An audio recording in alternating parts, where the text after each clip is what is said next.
Ratchet and Clank. It's a game. Game series. And it's a pretty good game series too. I have a lot of love for Ratchet and Clank, and it's probably because Insomniac doesn't let their games stagnate. Even just with the Ratchet series, they've experimented, dedicating entire games to expanding mechanics, focusing more on aspects that worked, scrapping ones that didn't, exploring novel concepts, and all that jazz. They see what works, and they see what doesn't. After all, a game is only the sum of its parts. Every single person designing or programming or writing tries to implement something of themselves into the game. Something enjoyable. Something great. And a lot of times, they succeed. This video is not about those times. Welcome to a history of the Snowbeast Award. Strap in!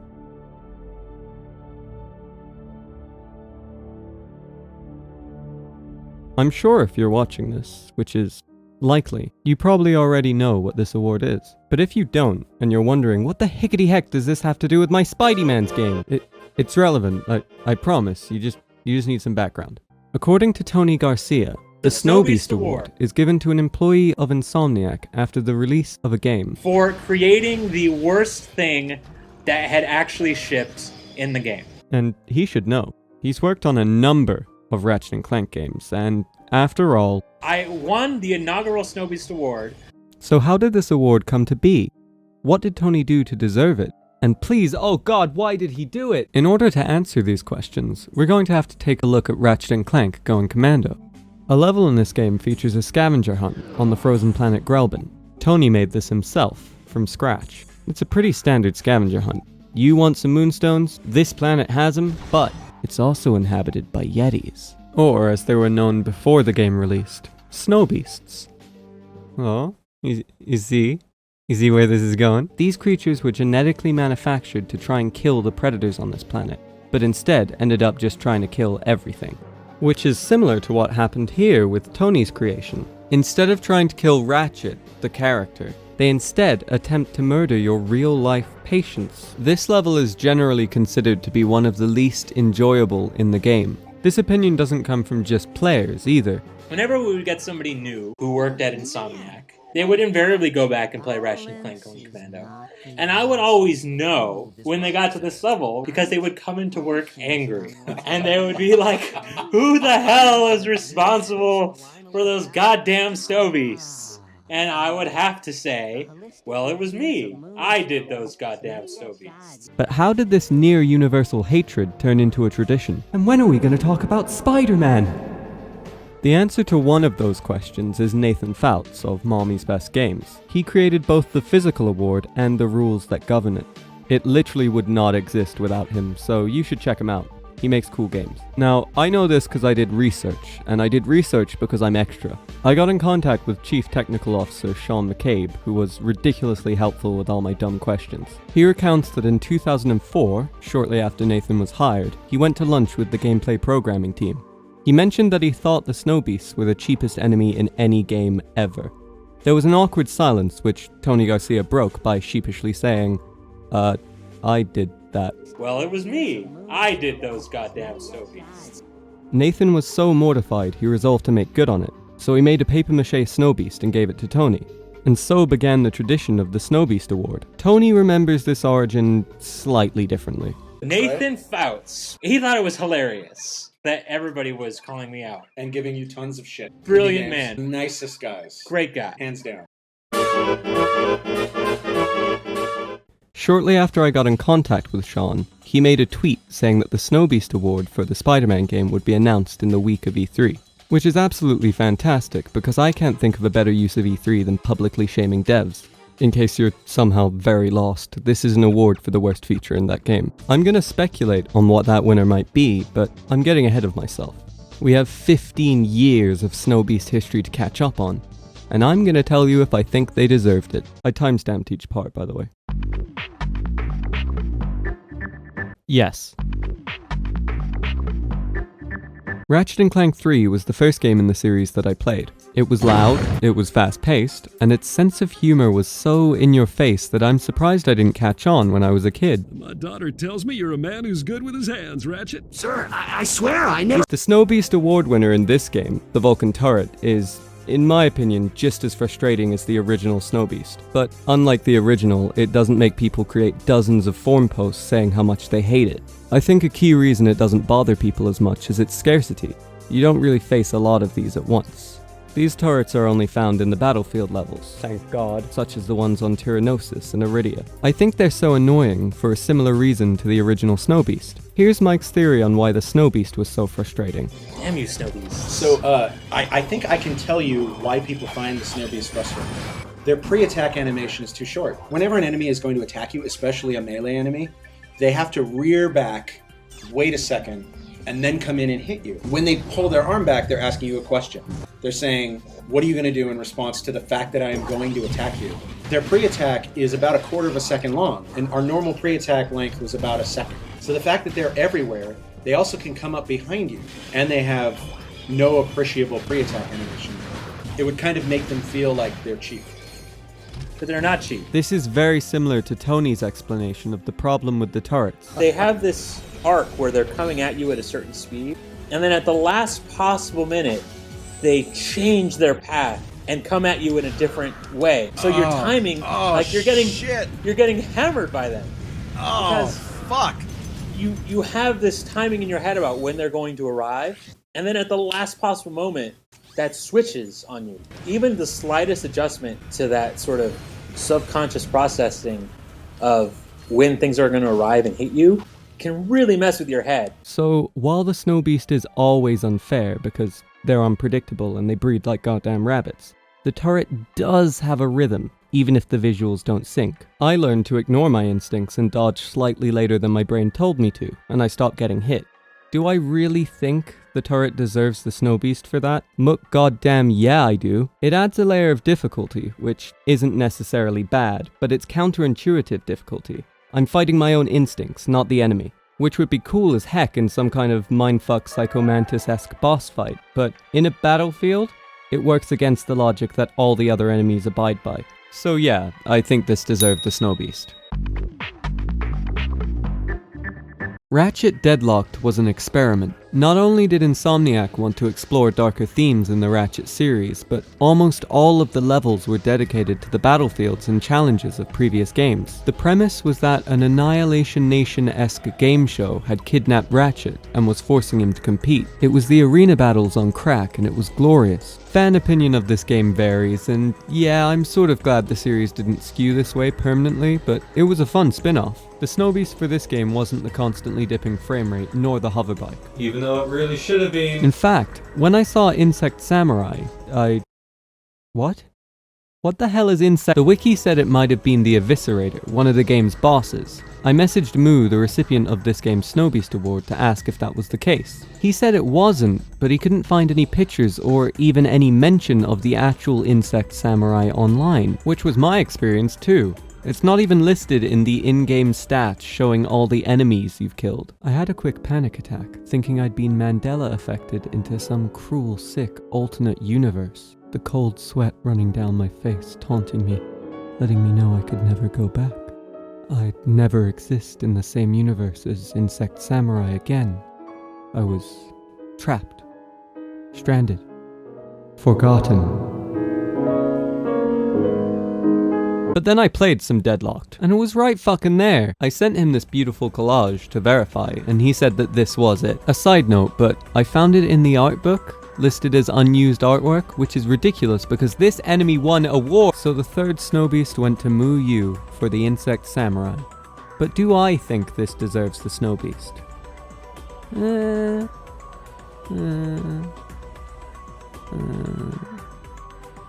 No. Moo said it won because its lunge attack was so fast, even seeing the anticipation frames wouldn't really help you dodge them. But I never really noticed that. It's extremely easy to kill them before they even get close to you. They are slightly faster than Ratchet, sure, but that's fine. He's not Sonic. To me, they exist to force you to be more aware of all angles enemies can attack you from. They're only really gonna be able to hit you if you stop looking around or ignore your minimap. So it's gonna have to be a no from me. Insect Samurai did not deserve the Snowbeast. They've been wrongfully slandered, and I'm willing to engage in an angry Twitter conversation if you dare. Resistance Men Falling Over is an alternate history FPS. It poses the question of World War II, but aliens. And I mean, that's kind of dumbing it down. The Chimera actually invaded in like 1908, but that's speculation. And I mean, it could have been a different point that they like invaded, because the history books... World War I still happened normally, even though Russia was kind of in the shit a little, because... Basic. Orson Welles actually got his career ended in this universe for the radio broadcast of War of the World. That's pretty neat. It's a nice thing about the president. There's a president, or there's not a. It's something that's really important. The president. So in summary, it's like World War II, but aliens. The aliens, or Chimera, have basically already won in Europe when the game starts. So you're venturing into their territory and trying to push them back. They've got home field advantage, which means defensive tactics, which means... mines. These fuckers will drop you down to half health if you don't deal with them. Oh yeah, sure, you can deal with them. You have to tuck tail and run away like a little babby boy. Or, you know, shoot them. If you ever play this game, you will learn to hate these mines. You will learn to love to hate these mines. You will see these mines in your fevered nightmares long after you've forgotten your mother's face. What's worse is they make this annoying noise whenever they activate. That noise roughly translates from Chimeran as fuck you. The one redeeming quality is that the game gives you these hedgehog grenades, which are basically the same thing as the mines. So now you can torture the Chimera the same way they're torturing you. By the way, these are just one particular type of mine I have a vendetta against. There are low mines, high mines, laser mines, and... actually, that's all the mines. Do they deserve the Snowbeast? As someone who knows how to deal with them, and has played this game a few times now, no, not really. But as someone who remembers when I didn't have the maps memorized and hearing a but having no idea where it was coming from, yes, that's a yes. Big yes for me. Drew deserved the Snowbeast. Change my mind.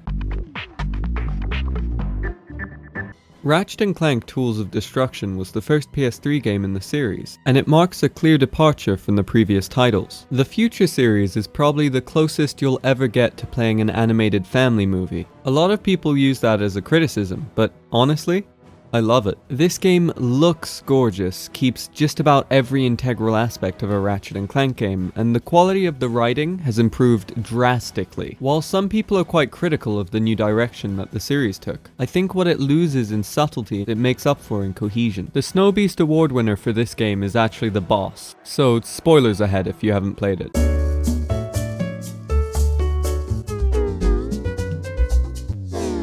Alright, now that the dweebs are gone, it was the big man himself, P-Dog Tachyon. This series has a thing for extremely hard final bosses. Why? But I don't necessarily think Tachyon is particularly difficult. I did play these games religiously when I was younger though. Getting him to half health is hardly an issue. It's around that point, however, that you'll find out everything that just happened was essentially a Cold War, and he's decided to bring out the nukes. Boy, that's a lot of rockets. And if that wasn't enough, he'll fire a laser at you that you also have to avoid. The issue here is that you can't really keep track of both. In previous Ratchet and Clank games, rockets were marked with a reticule, so you'd know where they were gonna hit. This was to give a visual sign to the player. Hey, numbnuts, move it or lose it. Here, the rockets don't explode immediately, so the lack of a reticule is just emitting useless visual information. But this visual cue wasn't replaced with anything as clear. These rockets have 3 states: air, ground, and boom! As far as I can make out, the ground animation seems to be the same regardless of how close the rocket is to exploding. That itself is not an issue. Just avoid the rockets altogether, right? How could you forget about the laser? It was literally right there. It forces you to modify and adjust where you're moving. This means you have to watch out for 2 things at once. That could have been very difficult, but enjoyable. if the rockets had a clear indication of how close they were to exploding, you could make smart decisions when dodging the laser. Do I dodge to the left or the right? There are rockets on both sides. Well, the one on the left is flashing slower, so I'll go there. Now, I'll be the first to admit it. I'm don't very smart. And upon looking at this footage while editing, I realized that the rockets don't actually explode. They only hurt you if you walk into them. I'll wrap this up quickly using an example I mentioned earlier. The reticules from Up Your Arsenal show you where a rocket is going to impact with a clear indication of how long until it does. All you have to do is keep moving, and you're fine. Shit, maybe he is Sonic. I think that was the intention with the Tachyon rockets, but it doesn't really work the same way. The reticules get away with filling the entire arena because they're just a warning. These rockets flood the battlefield and will damage you if you walk into them. This could be a challenge in its own right, but Percy Lasers over here won't give it a rest with all the lasers and stuff. In my opinion, this isn't really Snowbeast material. Pretty much my only point here was, section of boss fight hard. Some of these I never played, and the others not long enough to form opinions on. 5 out of 9 is pretty much the bare minimum requirement to make myself not look like a pathetic little... In the interest of time, I'm just gonna put him on screen, and then we'll talk about Spider-Man.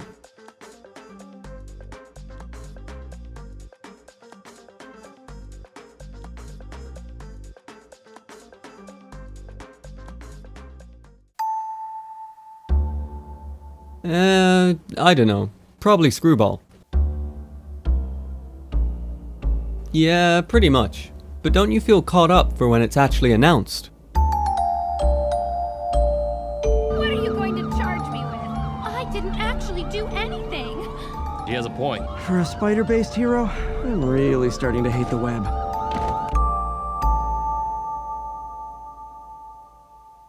You're the bomb!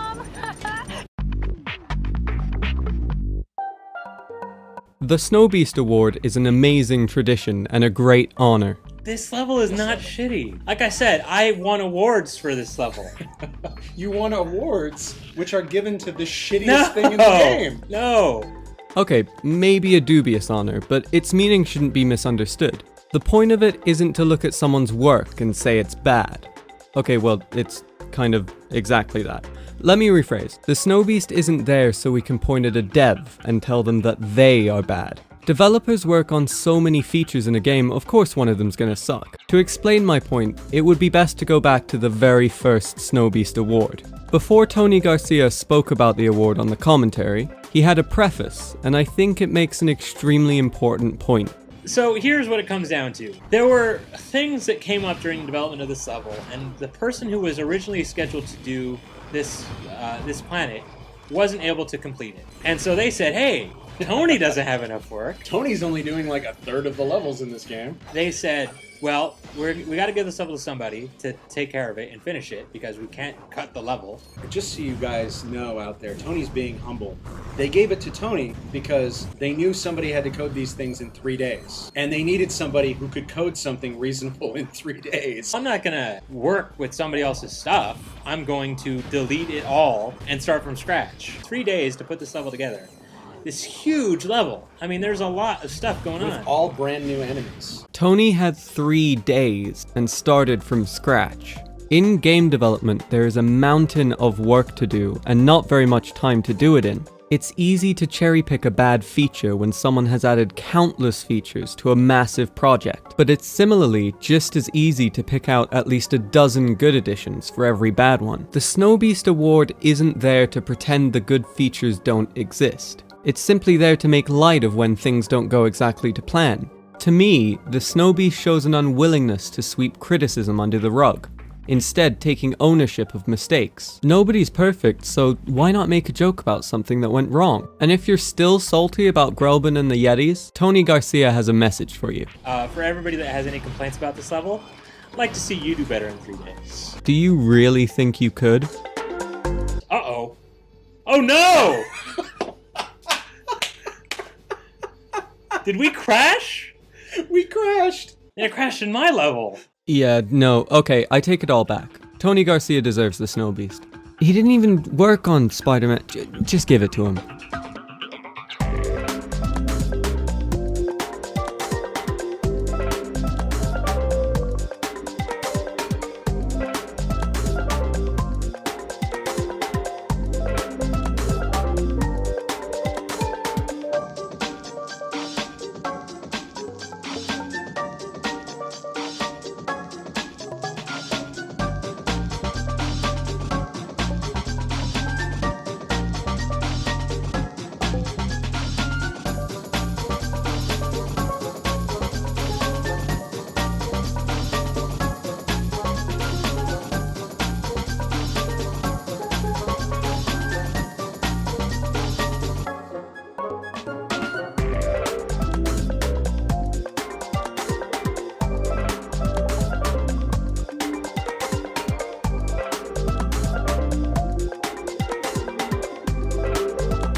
Hey, so the video's over, but I just wanted to verbally say thank you to everyone who helped me out with the information in this video, everyone who let me use their gameplay footage, and all of my friends who had to put up with me talking about the Snowbeast for a week straight. The commentary Mike and Tony do is honestly extremely insightful, and you should definitely watch it, if you can put up with how badly Mike plays. What you really want in a system, you want an IK system. And that's it. Dude, this segment's hard. Oh yeah, no problem now. I'm good. Oh, fuck! Moo has a game coming out soon that looks amazing. Definitely check it out. Nathan Fouts has some really cool stuff already released. Oh, and of course, the Snowbeast for Spider-Man is going to be announced soon. Strap in.